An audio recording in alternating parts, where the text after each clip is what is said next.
Welcome to today's lecture. Now we have given you a glimpse of how to determine the peptide structure, and you have some idea like why it is important. Next is like what to do with this structure is known. So, if you look at the whole drug industry is after getting a target for protein, because you know proteins are workhorse for our body. Anything and everything that you imagine is done by protein. We are walking, done by protein. If our heart is beating, it is all protein action. If our eye movement is happening because of protein. So, your oxygen is carried to different position, it is by protein. So, protein is very important target, and therefore, whole pharma industry is looking for one target that can particularly affect a protein which is corrupt in a disease case. So, therefore, the protein drug or protein ligand interaction becomes very important, because proteins are communicator, proteins are workers, protein are everything. So, protein ligand interaction is very important for the pharma industry, but pharma industry actually does not work like our lab, right. So, in lab we can take one thing and go in detail and study very slowly to what function is happening, but pharma industry many times requires a quick way to find it out whether this molecule will work or not. Should I invest so much time, money and energy in identifying those molecules? Therefore, a high throughput process is always desirable for pharma industry to find it what will work and what will not work, what we should discard it. So, NMR over the years has emerged as one of the important parameter in drug discovery, and today we are going to monitor this aspect of NMR spectroscopy, how you can use the NMR in drug discovery, especially suited for pharma industry. So, as I said, it is all about protein drug or protein ligand interaction. Protein is bigger molecule, ligand is smaller molecule. How we can understand if this ligand interacts with a protein, and suppose we are giving a soup of ligands, which ligand will interact with a protein, so that we can take this, optimize this, make a better efficacy drug. So, now we got all the different parameters that can be used to identify or to monitor the property of ligands. So, here NMR can monitor different physical property that can exist between a protein and a ligand, and that can be used for finding a better optimized ligand in drug discovery protocol. So, let us start. As we said, ligand is a small molecule. So, small molecules means it is a slowly relaxing molecule, and if it is slowly relaxing, then its diffusion is very fast. So, in solution it is tumbling very fast. We had previously discussed small molecules, that means it will have positive NOE, and then will be there are not too many protons here. So, spin diffusion is also going to be very slow. So, we have a negligible or neglectable spin diffusion, whereas protein generally this is many kD. So, this is a few Dalton, 1000 Dalton or so. So, it will be 100 kilodalton. So, proteins are bigger molecule. So, bigger molecules, that means they have a fast relaxation, okay. And since they are big, so they will be diffusing very slow in solution.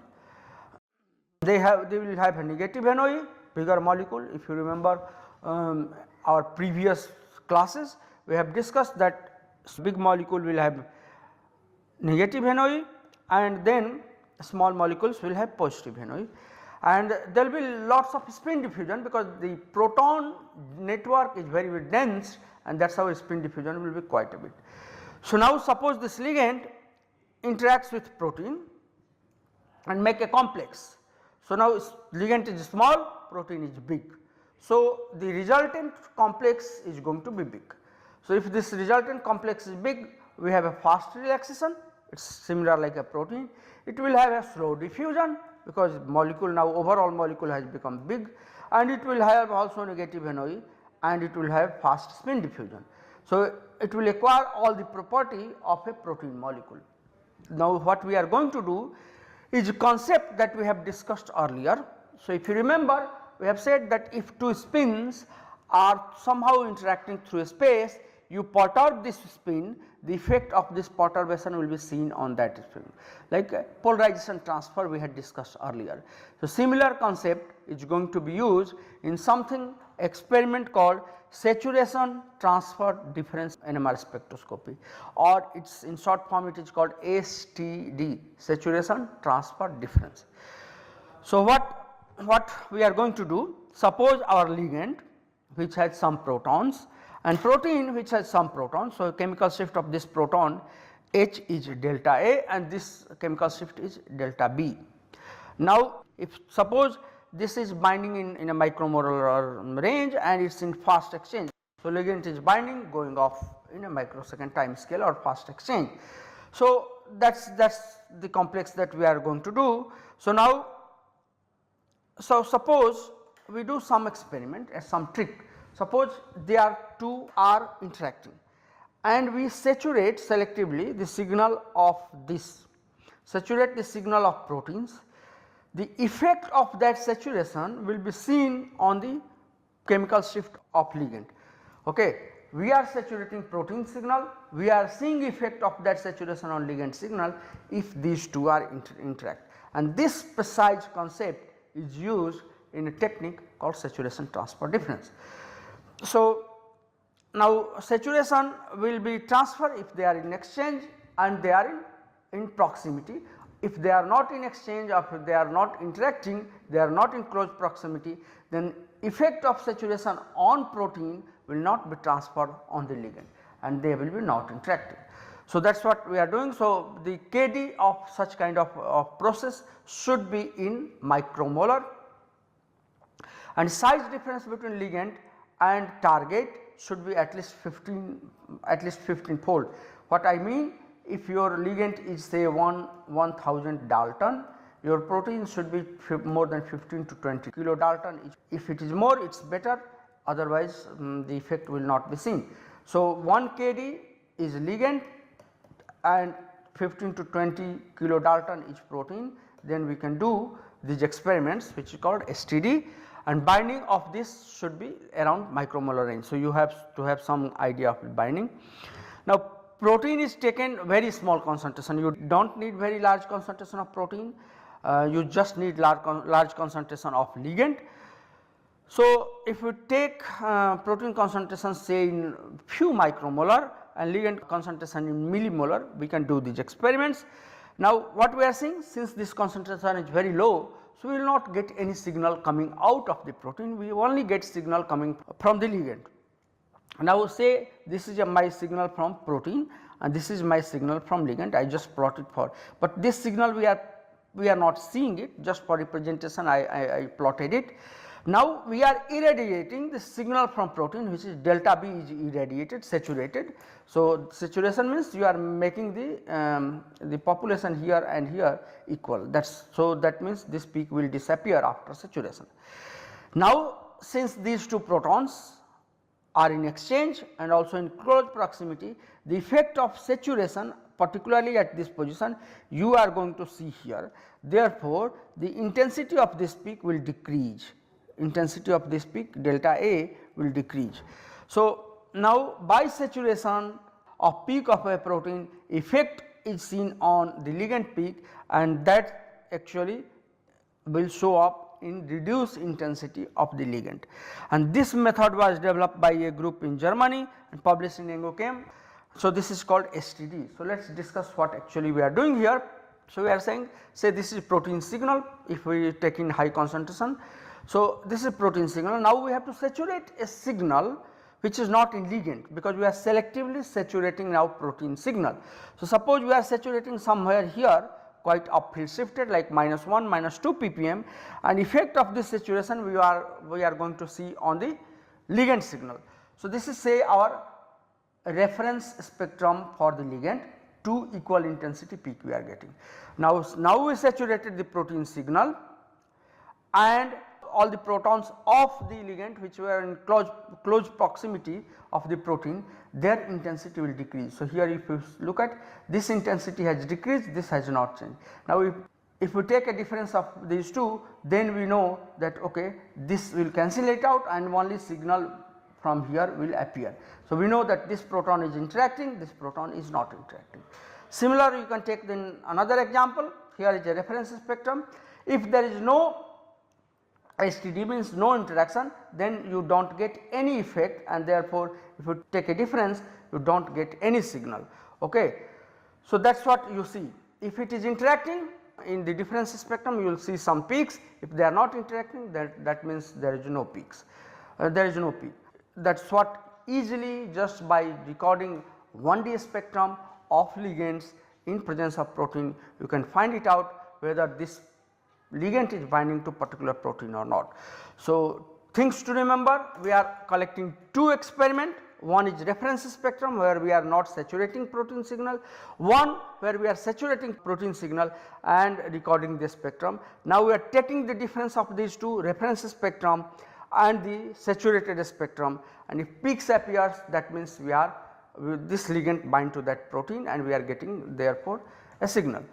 So, we need to saturate protein peak, usually this is methyl estrogen, and that we can find it out just by knowing where the ligand signal is not. The pulse sequence is something like this. Okay. So, two experiment is done, one saturated, one non-saturated, and this is done by for saturating. Then you just apply a 90-degree pulse, then this is for removing the protein signal and essentially record it. So, saturation followed by 90-degree and then recording. In one experiment you do not saturate, in another experiment you saturate, take the difference and the difference peak will tell whether it is binding or not. So, just for an example, I am showing it. Say here is my ligand which is binding to a protein. So, in first experiment we recorded proton NMR spectrum and we get the chemical shift for each of these protons, right, A, B, C, you can see here. Now, then we saturate a signal from protein and then subtracted that signal from here. So, if you look at this, they are anyhow coming from solvent, they are almost vanished, and here also this peak and this peak vanished.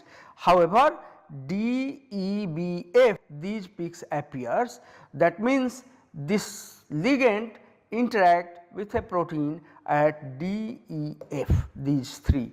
So, this moiety interacts with the protein, this moiety does not interact with the protein. So, precise in beautiful way, just by recording 1D spectrum we can find it out binding epitope of the ligand to the receptor, and that can achieved with a very high sensitivity in a very quick manner, just 1D. 1D means few seconds. In few seconds we identify which moiety of the ligand is interacting with a protein. That is what is STD. For another example, let us take a mixture of these two and we want to find it out which one binds. So, if you look at here, the mixture has only one difference. Okay. So, difference is essentially here, this, rest everything if you look at is same, right, all the moiety is same. So, only this CH3 is shifted here. So, 6, 7 changes there. Now, these two ligands you are given a mixture and you want to find it out which one of them is actually binding to the protein, whether methyl at 6th position or methyl at 7th position. That is what we have to identify which one is binding with what. So, we recorded a spectrum, the 1D proton spectrum, and we can identify the red are coming from this 7 methyl tryptophan and 6 is coming from 6 methyl tryptophan. We record a spectrum, we identify these peaks, then we record an STD spectrum, means by saturating protein peak recording 1D spectrum, and we find that here are some peaks which are appearing. So, here if you look at these peaks are appearing. Now, we can find reference spectrum is a mixture of protein which is HSA and 6 methyl tryptophan and 7th methyl tryptophan, and then corresponding, now you can find it out the spectrum. So, if you look at here, this is binding. So, if you look at this methyl seems to be strongly interacting like 6 methyltryptophan seems to be strongly interacting with HSA compared to 7-methyltryptophan, and one can get other protons as well. So, this 7th does not interact, 6 interact. So, now from the mixture of these two compound, just they are isomer, position is different 6 to 7, one can find it out that which one interacts with the protein which does not interact, and that is just within a few seconds one can identify. Okay. So, now that was, we started with 1, we now looked at mixture of 2. Similar thing you can do of a mixture of 3 or even 4. Suppose we have a mixture of these many compounds and then one of them is binding, depending upon what is the activity site and how ligand can fit it. So, we keep increasing the saturation time, and now what will happen that a binder, the binder will show the STD peak here and non-binder will not show. So, non-binder there will be no peak coming from these two shapes, only for this will be shown here. So, binder will show a peak, non-binder will not show a peak, and therefore, even from the mixture of the compound you can find the appropriate ligand. So, you see now this can be used as a throughput screening method for finding it out which ligand is binding to protein and which does not bind to protein. And now that can even, like here was a ligand, and if you look at the non-binders like here it is a just flat peaks, that means something like this is not binding. Reference spectrum for these guys are like this, and reference spectrum is very well spread. So, here you can see each of these peaks are present in STD spectrum. Again reminding you, STD spectrum is a difference spectrum where we are saturating and where we are not saturating. So, the non-saturation minus saturation is giving peak, means these molecule like blue molecule may bind, and here the other red molecule or pink molecule is not binding. Therefore, you do not see peaks in this region where the reference spectrum has a peak and this does not have. So, if you look at, this is just a very small molecule concentration of the molecule we are taking, 80 micromolar of say binder or the ligand and 2 micromolar of protein. That is what you need just for finding it out. So, with a very low concentration of ligand protein, now we can, and from the mixture of the compound one can find it out a binder and a non-binder, and therefore it is a high throughput method for screening of a drug molecule. Now, other thing that we have said can also be used for finding it out whether it is binding or not. So, if you remember, I said there are many parameters that can be used like here. So, one thing was ligand being a smaller molecule relaxes slow, protein being a bigger molecule relaxes fast. So, if that is the case, can we use this relaxation property to identify whether this molecule is binding or not? That means relaxation property, which one? T2, transverse relaxation rate, and transverse relaxation rate, if you remember, it is encoded in the line width. If a molecule is relaxing fast, that means lines are broad. If relaxing slow, lines are sharp. So, here is a line for protein and here is a line for ligand. Now, we are going to exploit this phenomena of line shape to find it out whether this is the ligand is binding to protein or not. So, as we have seen before, line width is directly related to apparent molecular weight, high molecular weight, broad line, small molecular weight, sharp line. So, a small molecule like 100 Dalton to 1000 Dalton, the order of magnitude lighter than the typical protein of kilodalton. Kilodalton protein will have a broad line. So, a small molecule sharp line of few hertz, and then proteins have broad line of say few like a 100 of hertz, tens of hertz or 100 of hertz. So, if a small molecule binds to protein, now as we have seen, so this whole molecule will now tumble slow and behave like a bigger molecule, therefore, line will become broader. So, line sharp for small molecules, protein line broad, and complex will be line broad, and that is what we will have. So, if here is my small molecule, this is my protein, this will have sharp line like this, and typically this should have broad line like this.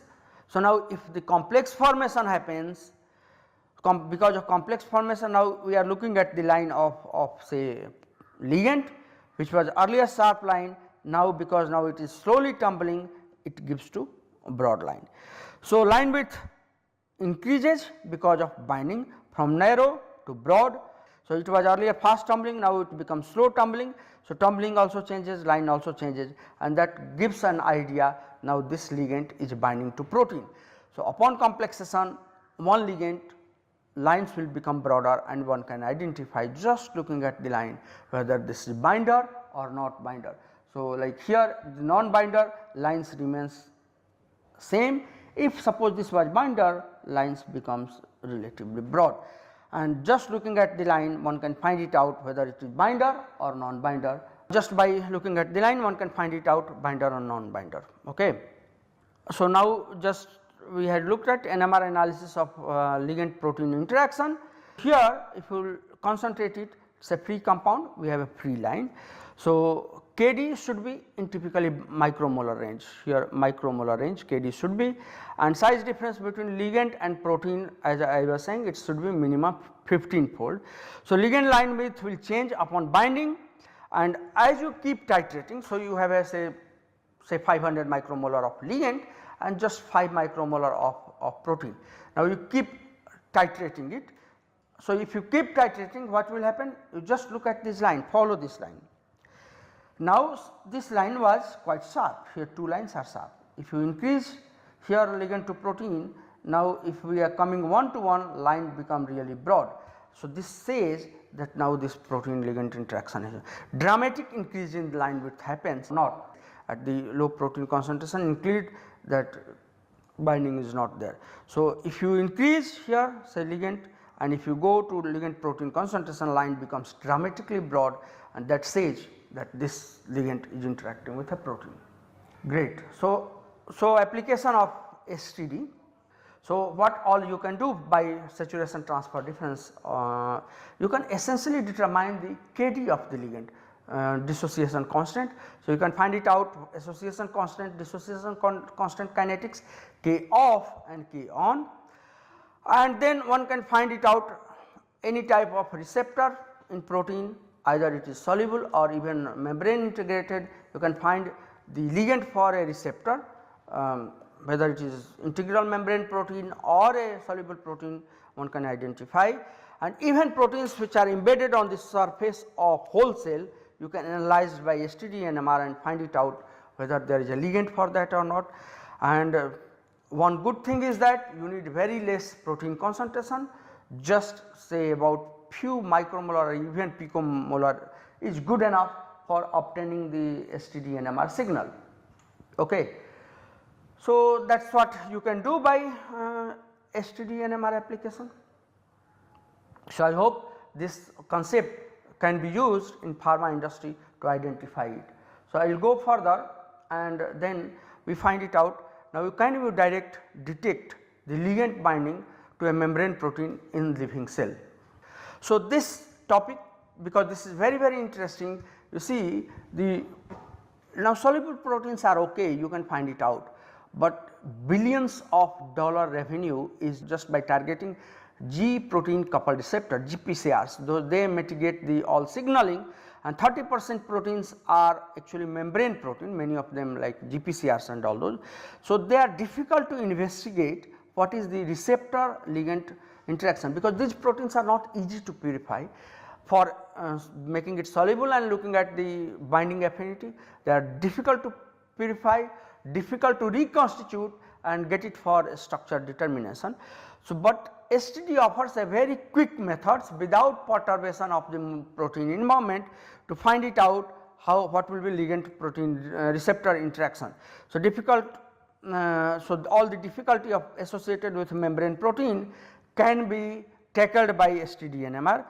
So, what one can do here, we can use the atomic level binding interaction of cell surface protein in the living cell, but we are looking at the ligand all the time, and this is done by something called saturation transfer double difference SDD. So, this is SDD NMR.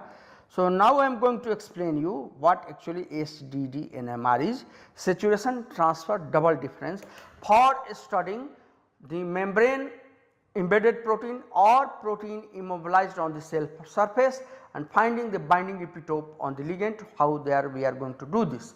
So, this is very interesting. Hope to see you in the next class, and I am going to explain in detail how you can use this STD technique to finding it out these kind of interactions of whole cell. Thank you very much and looking forward to see you in the next class.